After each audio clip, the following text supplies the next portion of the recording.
Milo,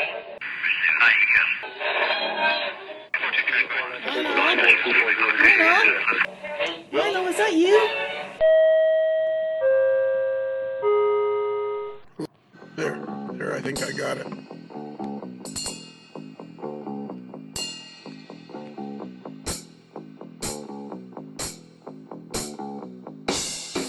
Hey, everybody out there in podcast land, Joe Buddy Lionel Strang, and you're asking yourself, what's happening? What's happening today?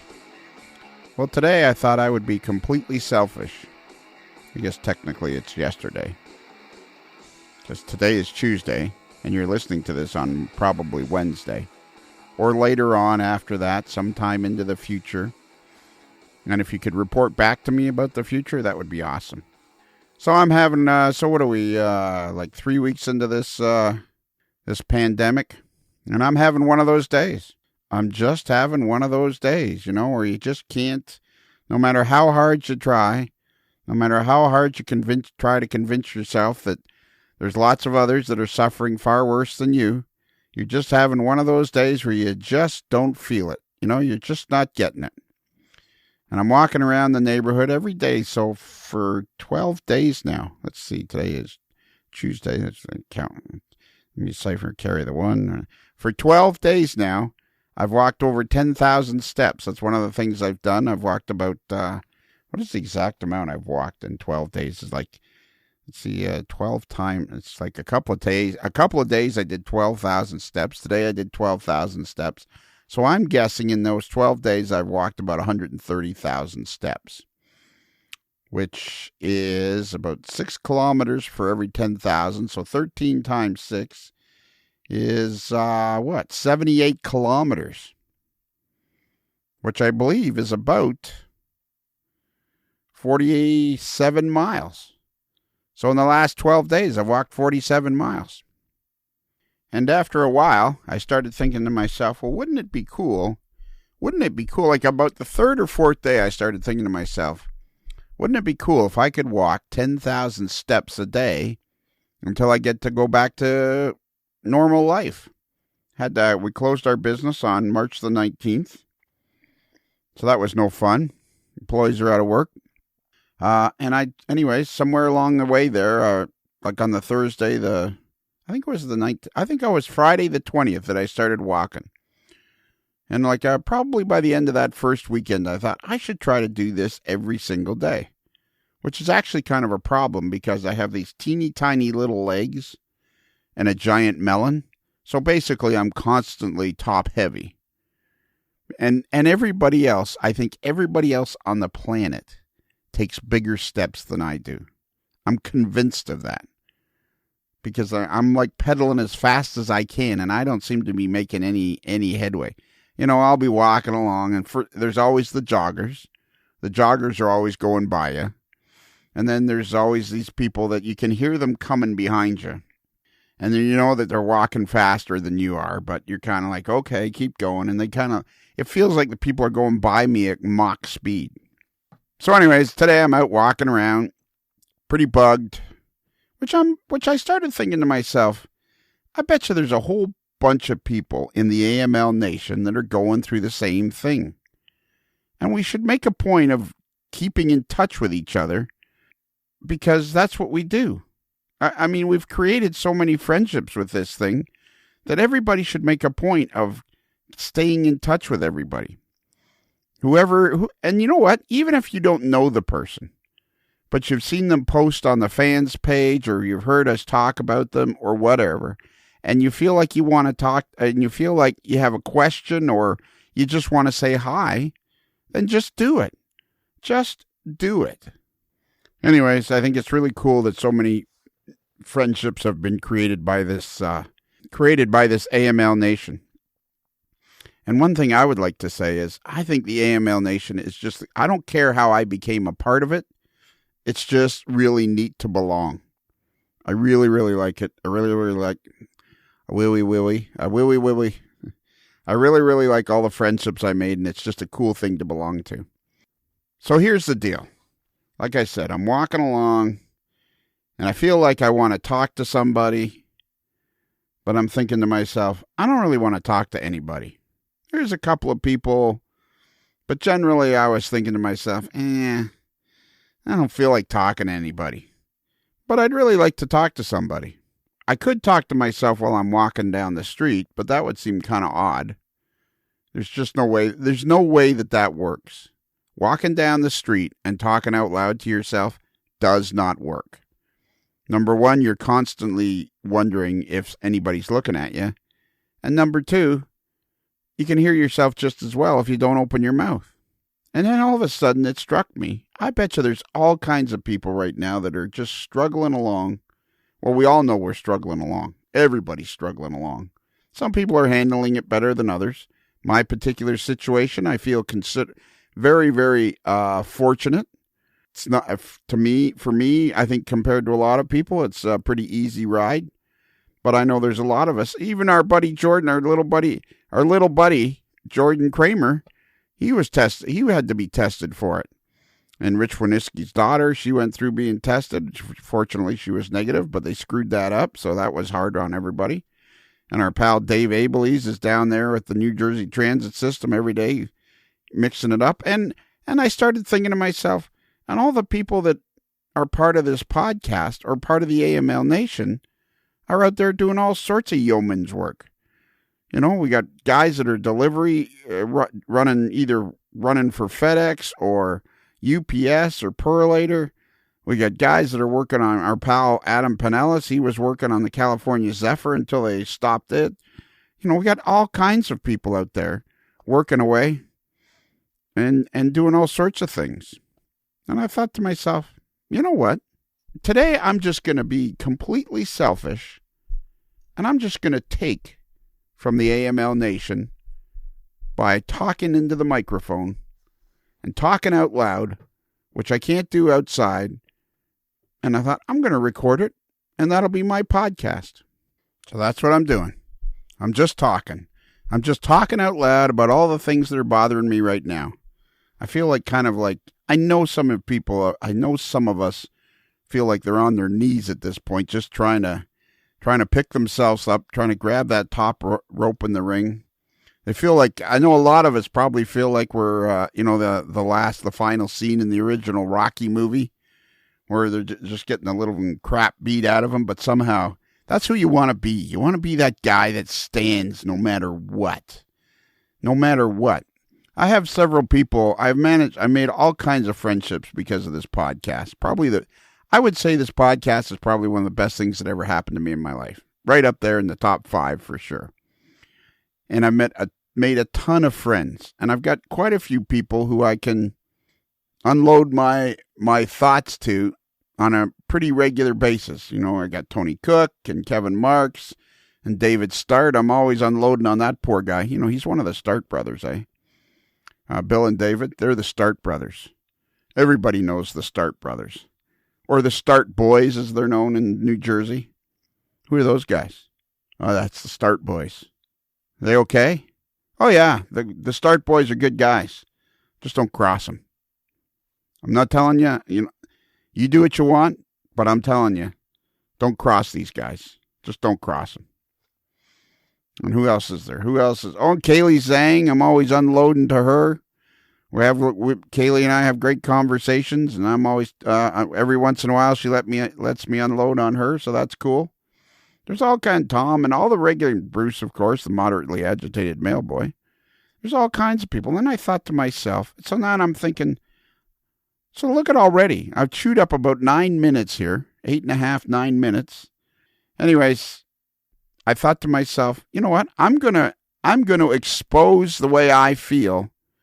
I'm just gonna expose the way I feel, so that maybe others will post, or reach out to other members of the AML Nation.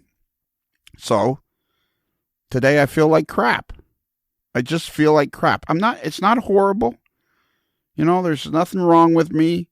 It's just, we're like I say, 3 weeks in, and today's one of those days where I'm thinking, I've just kind of had about enough of this. But there's nothing we can do. We all gotta buckle down and carry on. Now, I will tell you, and I've been telling David Starr, I told David, and I've told several others, I've said to them, when I'm really going to lose it is 2.5 years out from now, when people start posting memories on Facebook of them in being self-isolated. I'm just telling you right now, in a couple of years, 2 years, 3 years, 4 years, I'm not interested in your memories of self-isolating. Just take me off your friends list. If you feel like you must do that, take me off your friends list. Let's see, what else do I want to complain about? Oh yeah, I know what I wanted to say. And the last thing I'm going to the last thing I'm going to say is, okay, so pretty much everybody's aware of my situation. You know, I was diagnosed stage 4 cancer back in 2014, and I try not to talk about it, but as I asked Tony and David and other people, the problem is it's part of my life. It was a big deal at the time, so it kind of ingrained itself in my life and my stories. But I'm trying harder and harder and harder not to talk about it. But so far, I'm not having a ton of luck. But I'm going to continue trying. But one of the things I learned from that, I was so friggin' scared. I was so scared that for a while, I couldn't even function. And I noticed a lot of people are really afraid of this thing. And here's what I can tell you. Pretty quickly, after several weeks of just sheer terror of being afraid that I was going to die in a very short period of time, I really wasn't sick. I mean, I could function. Yeah, I was sick, but I could function. It wasn't like I had a constant pounding headache or all kinds of pains. I just was apparently sick, but I could function. Then one day I just said to myself, you know what? I'm just going to keep going until I get so sick that I can't go anymore. And somehow that was some sort of a trigger in me that made everything easier. It wasn't fun, just like right now isn't fun.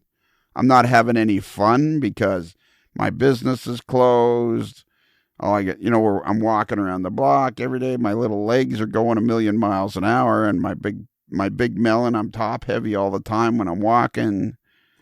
And I'm missing out, doing all kinds of stuff just like everybody else is. They're missing out on all kinds of regular stuff. No more hockey with my son, which is a total bummer. No more poker with my pals in Florida, which is a total bummer. But there's nothing you can do about it. So for me, it's pretty simple. I've been down this road fairly recently. Just keep going. Until some roadblock comes up in front of you, just keep going. And even then, when that roadblock comes up in front of you, you're probably going to try to go around it. More than likely, you're just going to go around it and just keep going. One of the best pieces of advice I ever got, it was like life advice. I had, when I was in my 30s, my 20s and 30s, in my 40s, and my first real family doctor was a little old English doctor, worked till he was about 85. And I went in there and I had some sort of, I don't know what I had, some sort of sickness or some sort of something was bothering me. I honestly don't even remember what it was anymore. And I'm sitting there, and he was the greatest doctor. I mean, after I'd come out of his office into a crowded waiting room, I could always say, so now that the needle's broken off, do I wait to take out the part that's still in my arm, or what should I do? And he would laugh, and he just thought he was just a great guy. So anyways, one day I'm in there moaning and groaning about some malady that I have that I can't remember. I don't remember what it was now, but it wasn't anything terribly serious. And I said, I shouldn't be complaining because there's lots of people way worse off than me. And he said to me, yeah, that's true. There are lots of people worse off than you, but you still have the pebble in your shoe. And it's almost impossible to walk that next mile with that pebble in your shoe. So we gotta find that fine line between trying to be just a soldier, but also realizing that if you've got a pebble in your shoe, it's hard for you too. And it's okay if you're on your knees sometimes. Or it's okay if you're having a day like I'm having today where I want to talk to people, but I don't really want to talk to anybody. And I'm not having that much fun today. Fortunately for me, there's now a thing called the AML Nation. I have a microphone. I have a voice. Boom. Here we are. You know what? If you want to, make a video and post it on the fans page. Make your own recording and post it on the fans page. Let's hear from you. Let's see what you're doing. Let's make sure everybody is okay in the AML Nation, because there is nothing cooler than being part of the AML Nation. I don't care how I got there. I don't care how it started. All I know is I really like being part of the AML Nation. So thank you, everybody, for creating this unbelievably cool group of people and allowing me to be part of it. So I think I'm going to stop there. I think I rambled on long enough. Said my little piece. I'm not even going to bother giving out the email address or telling about the website. I think it was just me talking. You've made me feel better. You've all made me feel better. I know I'm going to feel better for the next few days because you all let me talk to you and say my piece. If it sounds goofy, it's just going to have to sound goofy, and we'll leave it at that. But you've made me feel better. So there. How about this? Let's all think of ourselves as one of the Start Brothers. Who doesn't want to be one of the Start Brothers? It's the Start Boys. Don't mess with those guys. I'm telling you, don't mess with those guys. So remember, a Modeler's Life podcast is considered marginally adequate by 6 out of 10 Start Brothers.